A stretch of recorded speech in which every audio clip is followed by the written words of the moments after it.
কথা বলেন না কেন? আলোচনাটা মিলাদ কিনা? আর জোরে বন্ধুরি আমার, হযরতে ফাতেমা বিন সুলাইমান তিনি কি বলেছেন?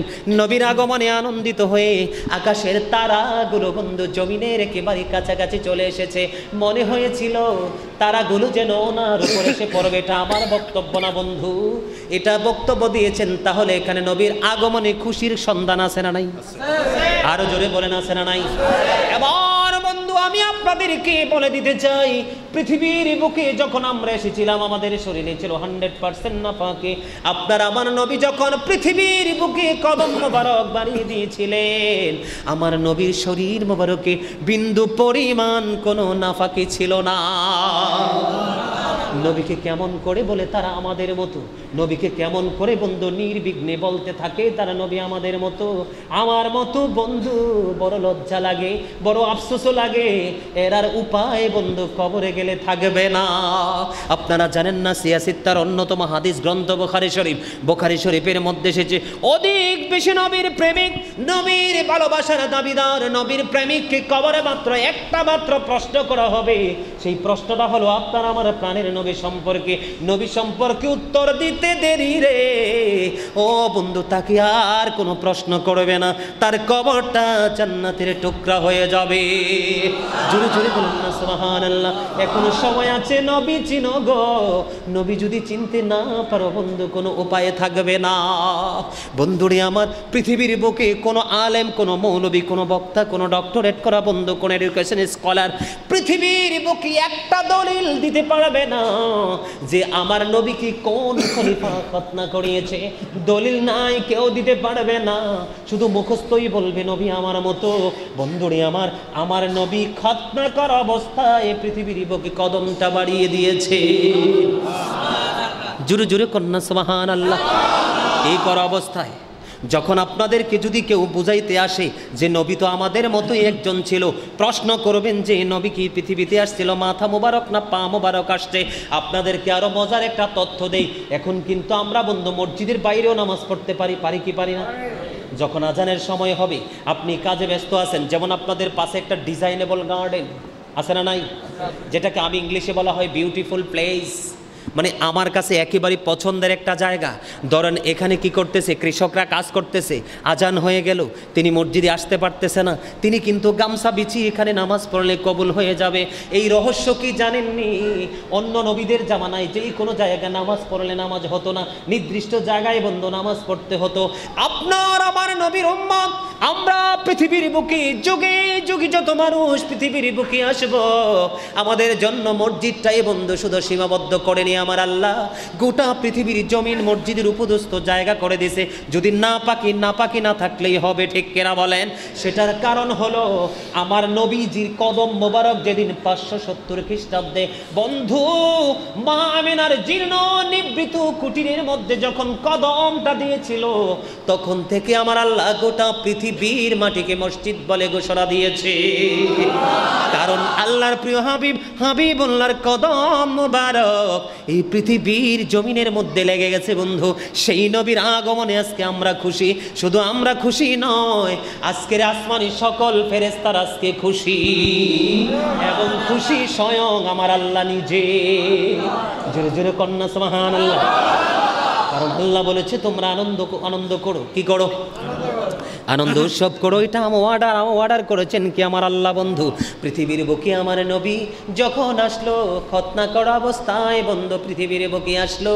সবচেয়ে বড় মজার খবর আমি আপনাদেরকে জানিয়ে দিই, রাসূলের ফুফু সুফিয়া রাদিয়াল্লাহু তাআলা আনহা যখন আমার নবী পৃথিবীর বুকে, আপনার নবী দোজাহানের বাদশা নবী ইমামুল মুরসালিন রাহমাতাল লিল আলামিন, যখন এই পৃথিবীর বুকে বন্ধু কদমটা বাড়িয়ে দিল, রাসূলের ফুফু সুফিয়া রাদিয়াল্লাহু তাআলা আনহা তিনি বলতেছেন, আমি দেখতে গেলাম আমেনার দূর থেকে ছেলে এসেছে না পৃথিবীর বুকে মেয়ে এসেছে।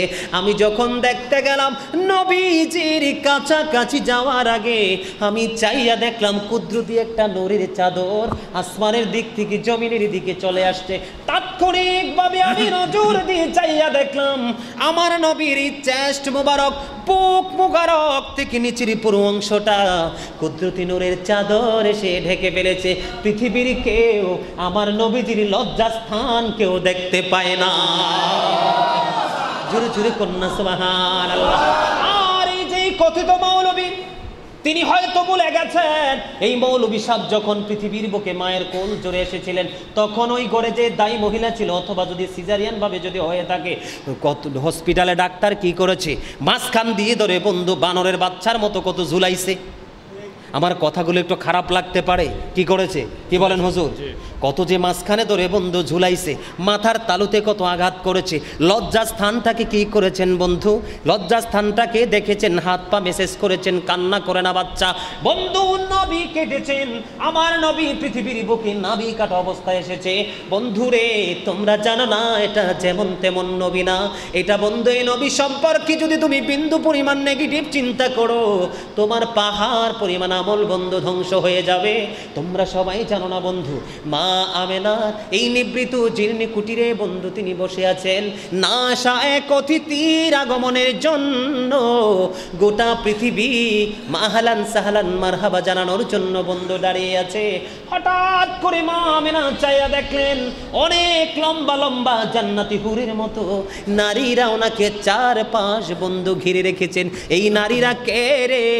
ও বন্ধু, নবীকে চিনার উপায়গুলো হলো, এই নারীরা হলো মা হাওয়া রাদিয়াল্লাহু তাআলা আনহা। জোরে জোরে কন্যা সুবহানাল্লাহ। ঈসা নবীর মা মারিয়াম, মা মারিয়াম, ও বন্ধু মরিয়ম এসে জান্নাত ছেড়ে মা আমেনার গড়ে সে আমার নবীর আগমনে উৎসাহিত হয়ে আনন্দিত হয়ে বন্ধু ফেরাউনের স্ত্রী আসিয়া মা আমেনার ঘরে। আপনারা কি বলতে পারবেন এমন কোন শোনানো গল্প আপনারা আমাকে বলতে পারবেন যে পৃথিবীর বুকে কোন মানুষ বন্ধু জান্নাত তো থাক দূরের কথা, কোন মানুষ পৃথিবীতে আসার পরে তার যখন সে প্রসব হয়েছে তার ঘরে তার পূর্বপুরুষের কেউ তাকে দেখতে এসেছে কবর ছেড়ে, এমন কোন নজির আসেনি? কেউ বলতে পারবেন? আমি হয়তো ছোট মানুষ, আমি হয়তো জানি না, আপনারা মুরব্বী বাবারা দাদারা যারা আছেন আপনাদের জীবনে কোনো এই গল্প শুনছেননি। তাহলে কোন বুঝে বলো নবী আমাদের মতো? যারা বলে নবী আমাদের মতো তাদের ঈমান আছে না গেছে? আরো জোরে বলেন, আছে না গেছে? আমি কি বানিয়ে বলছি? আপনাদের কাছে 100% গ্রহণযোগ্য?